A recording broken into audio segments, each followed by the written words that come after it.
Hi, everybody. This is Hondo Carpenter from Sports Illustrated's Fan Nation, Las Vegas Raiders Insider Podcast. It's great to be with you tonight. Where literally I just got out of the locker room and the Raiders fall 3-0 to the Minnesota Vikings. Um, there were some things that were really good. There were some things that were terrible. And we're going to give you a complete recap of the game. First of all, let's start with the defensive side of the ball, where it would be unfair to not start there because as great as they played tonight, the offense played worse. And I want to start with a positive. I want to start by talking about something good. I mean, the Raiders, 5 sacks. Max Crosby, again, probably playing at about 70%. He was 60 last week or 2 weeks ago. You may remember I told you that I figured he was 60 earlier this week on NFL Network. He said he was. I'm told he was probably 70, 75 today. He looked like, about 70 to me, just based on some first steps and some stuff. But he was amazing. I thought Malcolm Kuntz played really well. Jack Jones, who's only been here a couple of weeks, defensive back, he played really, really well. Meek Robertson looked good. Nate Hobbs looked good. Robert Spillane, Divine Diablo, Marcus Epps. This Raider defense reminds so many people, myself included, of an old school Raider defense. I know there's a lot of people frustrated with Antonio Pierce right now just because the team lost. I'm going to get to that in a minute. But I'm seeing people send me stuff on social media, and even one person in the media, yeah, go get Harbaugh or go get, they named a few other people, but make Antonio Pierce your DC. Well, first of all, do you not think Patrick Graham's doing a phenomenal job? Anyways, sticking with the defense, he's looked fantastic. The defense just played, and you can only play whoever is on the schedule. They looked fantastic today. They found pressure. They did some unique, couple of unique things that I have not seen from them as far as blitzes coming from a different area. And this is not, Patrick Graham is not a defense predicated on the blitz. Again, defense looked great. AJ Cole, very, very good. Daniel Carlson kicked off, didn't get a chance to kick a field goal, but so really you can't grade that, and that's not on him. There's nothing to really grade other than, excuse me, the kick to start the second half. So again, special teams and defense are exactly what we thought they were. Very, very good. So again, for people saying, oh, you got to go rebuild. No, you don't have to rebuild. Your defense is in great shape. Your special teams is in great shape. And you got a lot of weapons on offense. It's just not clicking. In fact, I said to Antonio Pierce after the game, coming off a bye, we had 2 weeks to plan for your opponent. Was it shocking at how bad your offense was? It went backwards. And he says, yes, it is shocking. It is. Now, I want to make a couple of points, and because I think it's important. I've said all along I'm rooting for AP. I still am. I was asked a couple of weeks ago, you may remember, do you think you give him the job now? And I said, if he beat the Dolphins or either game with the Chiefs, yes. But if he doesn't, no, I think you let it play out to the end of the season and assess where you're at. But I'm still rooting for him. And I want to address a couple things. I'm going to address his job situation, and then I'm going to get into the offense a little bit. I know that it's my job to be analytical. It's my job to remove myself from emotion and to then process and disseminate to you, what I saw from a non-emotional standpoint. Now, that's not your job. You're a fan. You get to absolutely assimilate it and take it any way you want. And I respect that totally. I'm sorry for the yawning. Excuse me. Not sleeping real good. Anyways, so I want to address a couple things with you that I think are really, really important. Number one, he inherited this team after the trade deadline. You can see a couple players I forgot one of them's name because they're brand new, but there was one of the new players that got a sack. Um, Jack Jones played tremendously well, and that's a guy that's only been here a couple weeks. So um, you can see where they're going. You know that Champ's been able to get some guys, which is very hard to do after the trade deadline. Um, but he inherits this offense. He has to get rid of a bunch of the playbook because this team did not have the ability to do it, and the rookie didn't. And so if you want to say, okay, he sucks and shouldn't get the job because the offense is bad, that's fine. That's your opinion.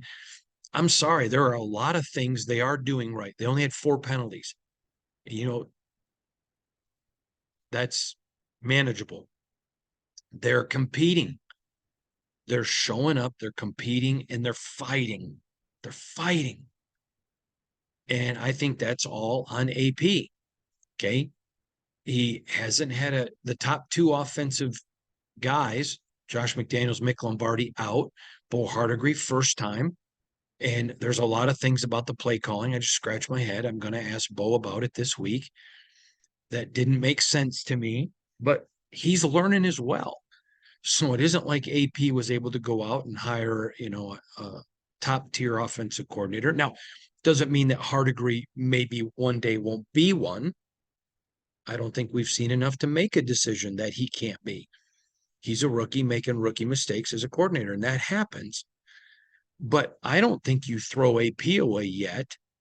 The team is not quit. They're still fighting. They're getting better in their discipline. They're well prepared. They're in the game.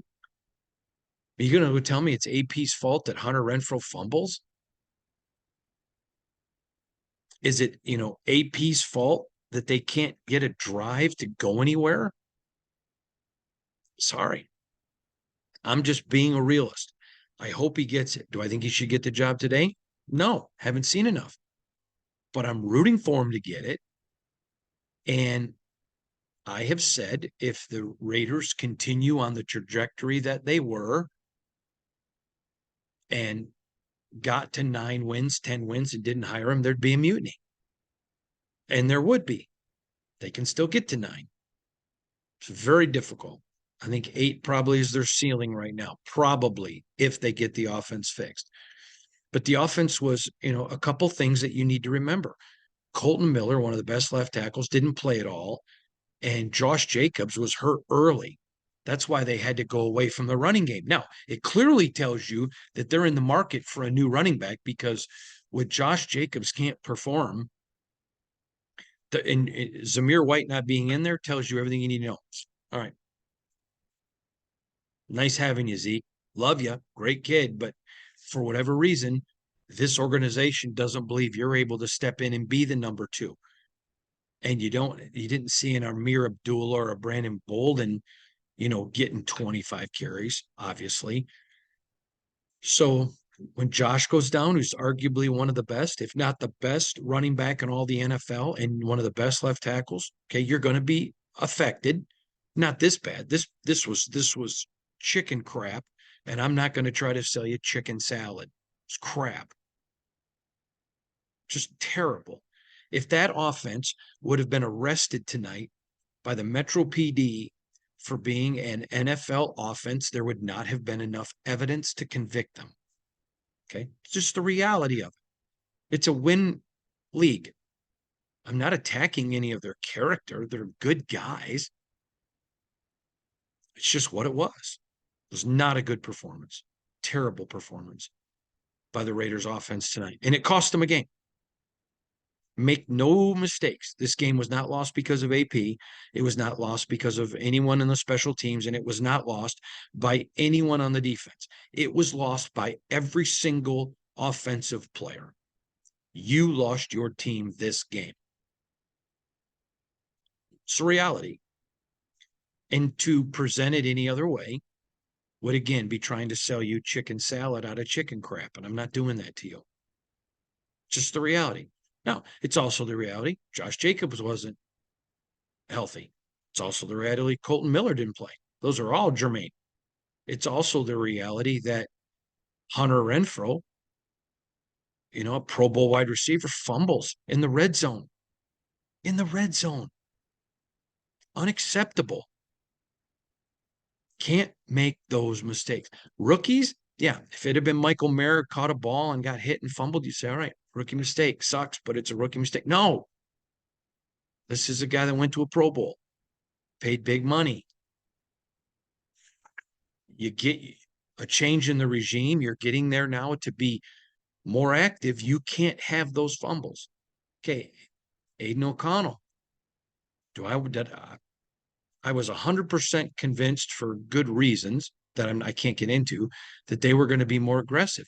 So why the heck are they throwing the ball behind the line of scrimmage? Why are they throwing the ball 1 yard off the line of scrimmage? Why on 3rd and 6 or third and whatever? If it's 3rd and 6 and you throw the ball 5 yards, why? Doesn't make sense. John Madden used to get livid when he was a television personality. If it's 3rd and 6, then throw it 6.5 yards. I don't get it. And I'm going to ask Bo Hardiger. I got some tough questions for him. Not going after him. He's a rookie. And I give people 20 games. But I got some really tough questions about, what is your thinking process with throwing so much behind the line of scrimmage or 1 yard? What's your thinking process, even having routes in your route tree on a 3rd and 7? You got guys running 5 yards. I mean, the last drive of the game, they're trying to do something. You got to get all the way down the field, and Aiden's throwing a 10-yard pass. What the heck? That's on play calling. And I know he's a rookie and he deserves 20 games. There's a learning process. But come on, Bo. You played in the SEC and you've been a coach a long time. You got to know that's not wise. It's not wise. That just doesn't make sense to me. I can't figure it out. And I'm going to have to ask about it. And again, not attacking anybody. It's just the reality. Now, there's only 4 games left. Have we seen enough from Bo Hardiger to think that he is the guy to be the offensive coordinator next year? No, I don't think I think if AP were to get the job, he's going to go after somebody who's more experienced. In fact, I'm certain of that. Doesn't mean Bo's a bad guy. Doesn't mean he shouldn't keep a place on the staff. I don't know that. If AP gets the job, that's AP's call, not mine. He doesn't care what I think. I don't think you've seen enough from AP. I think you still have seen a lot from AP that's encouraging. I'll give you another one. You want to know one other thing I liked about AP tonight? In the press conference, asked, go watch the video. I posted it. Asked in the press conference, hey, because he said, I'm going to go look at the entire organization. Someone asked him, does that include coordinators? He said, the entire organization. He's calling his coaches out and saying, I'm going to go look and see what I can do. I think that's brilliant. I think that's brilliant. He's letting everybody know it's all about winning. Dear God, Raider Nation, I've been covering this team now. This is the 4th year. And even with Gruden, you didn't see it like this. He was a frustrated coach. Because I'm checking everything. It's only about winning. I'm sorry. I don't think we've seen enough to say AP isn't qualified for this job. And you may say I'm kissing his rear end. No, I'm not. I have no reason to. Josh McDaniels was here, and after 20 games, I went right after him because it was legitimate. And I'm sorry. I've not seen enough from AP to make that statement. I'm still rooting for the guy. And I think if they go out and he makes some significant adjustments and they beat the Bolts on Thursday without Herbert, or even with Herbert, I don't care. They should beat him. And I think there's some chances here. Okay, so but let's address the fact the offense looked terrible. Bo is a rookie. Aiden is a rookie. But you got to put your rookie in a spot to succeed. If you know it's 3rd and 7 or 3rd and 6, you got to call routes where your receivers are past the marker. You don't just keep throwing it. Some of the plays just, the definition of stupidity is doing the same thing, expecting a different result. You're here to win football games. Now, a lot of people clamoring, why didn't Jimmy G go in? So let me tell you why. And then you make the decision if you like it or not. I essentially believe, even though they're not mathematically eliminated, that the Raiders are out of the playoff hunt. I don't think you're getting to the playoffs with 9 wins. Okay. So Jimmy has a propensity to be injured. That's not speaking poorly of his character, because there's nothing to talk poorly about. Good guy. And so it's like Derek last year. If you know he's not going to be your guy next year, do you play him and take the shot of him getting injured? Now his roster bonus is already there, but you save about 11 million bucks when you get rid of him. Okay. Now, one school of thought is you're still in the playoff hunt, make the switch to Jimmy and roll the dice. And I think there's a lot of reasons that you can make that argument. Me personally, I would have put Jimmy in. Probably about halfway through the third quarter, I would have put Jimmy in.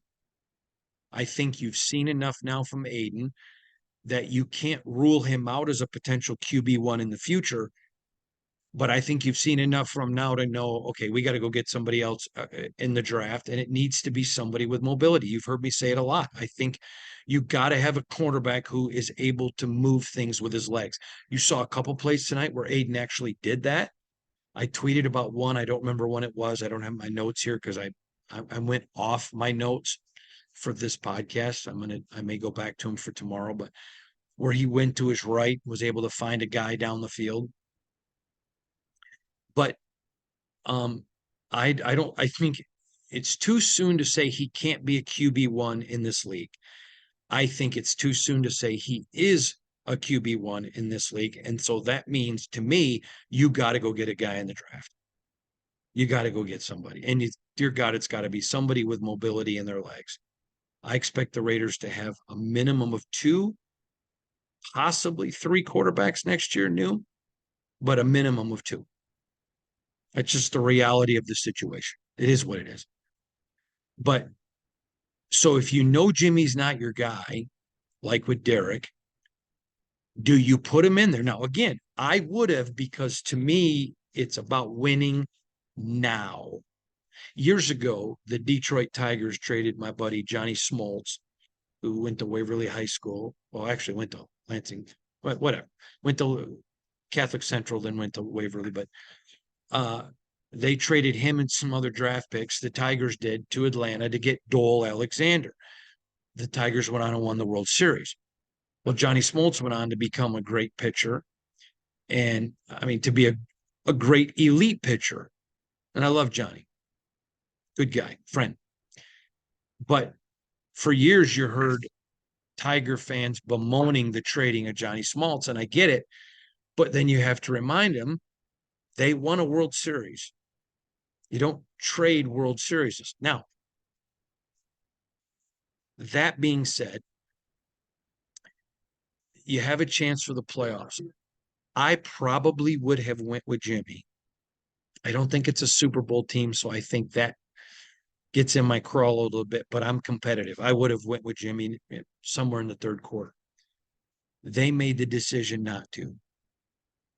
Now that they're essentially out of the playoffs, he's got to be your third quarterback, in my opinion. You put Brian Hoyer as the backup. Just because at some point, do you just keep sticking with tonight, maybe having a pro, a seasoned veteran who would take some risks? Maybe that would have been the answer. Just saying. I don't know. And obviously, we're second guessing. I think, no, I know AP is second guessing it because he said he's going to go back and reevaluate everything. And one thing I like about AP is he's blunt honest. And if he didn't feel that way, he'd say, no, I don't feel that way. But he said, I got to go back and evaluate it. So again, I think your defense played outstanding. Patrick Graham has been a superstar as your defensive coordinator. Then you come in, and I think your special teams have been great. The struggle is with your offense. And you can't talk about the struggles with the offense without mentioning Colton out and Josh injured. but you also can't mention it without some questionable play calling and a couple of times some questionable effort. If guys want the ball, guys got to get open. And I don't care who it is. I don't care if it's Devontae, Jacoby, Hunter. I don't care if it's Trey Tucker. I don't care if whoever it is. Uh, whomever. You want the ball? Got to go get open. So very disappointing tonight. This is a game they should have had. This is another one of those games this year that gets racked up. I thought they would win. They didn't, and should have won. Clearly, anybody that watched that football game, any one of the teams could have won. And I think, quite frankly, anyone who watched that football game, the Raiders defense stopped the Vikings offense, and the Raiders offense stopped the Raiders offense. And that's terribly frustrating. So moving forward, a complete recap. I think the future's beginning to be defined a little bit. Not this week, but next week. I'm hoping to spend some significant time digging and really breaking down Champ Kelly for you as the potential GM. Again, what he's been able to do, he's done. But his hands are tied with the trade deadline and everything else. So I think you have to look back at his whole career, and we're going to break that down for you a lot next week. Additionally, though, again, I am not convinced that AP is not the guy. I'm not. When you've got your special teams and your defense is playing at a very good level, when you got weapons all over the place, and you're really a quarterback away, I don't know why you rebuild. And quite frankly, I think this fan base has had it up to here with the rebuilding. And they're like, okay, just win, baby. Just win. Like I said earlier, don't try to sell me a chicken sandwich that's chicken crap. Just win. So the recap was the offense. Listen, I know they're going to tell you it was a team loss. Okay, that's right. The team did lose. But make no mistake, the offense lost it. Period. The offense lost it. This isn't a game you put on officiating. It isn't a game that you put on everybody. That's not fair. If I'm a defensive player and I'm sitting home tonight, I know it's a team sport. I know it. And I know there are games that the defense didn't play great, but I'm ticked tonight. I'm ticked. Should have won that football game. And you didn't. And you got $102 million offense. And a $60 million offense that isn't even a $60 million a $60 million defense that isn't even a $60 million defense when you take Chandler Jones and his salary out of the mix. It's down to 40 something, high 40s. So that's the complete recap. I appreciate you. Going to have a lot more tomorrow. Obviously, we'll have a press conference with AP tomorrow. When I talk to the coordinators this week, but it's a short turnaround. Game day coming up on Thursday. So from all of us here at Sports Illustrated's Fan Nation, Las Vegas Raiders Insider Podcast, part of the Fans First Sports Network, I'm your host, Hondo Carpenter. Thanks for joining us. Appreciate all of you. Merry Christmas to you. Again, short game week. Have to have short memory. Get right back to work. We'll see you all later. Thanks for tuning in.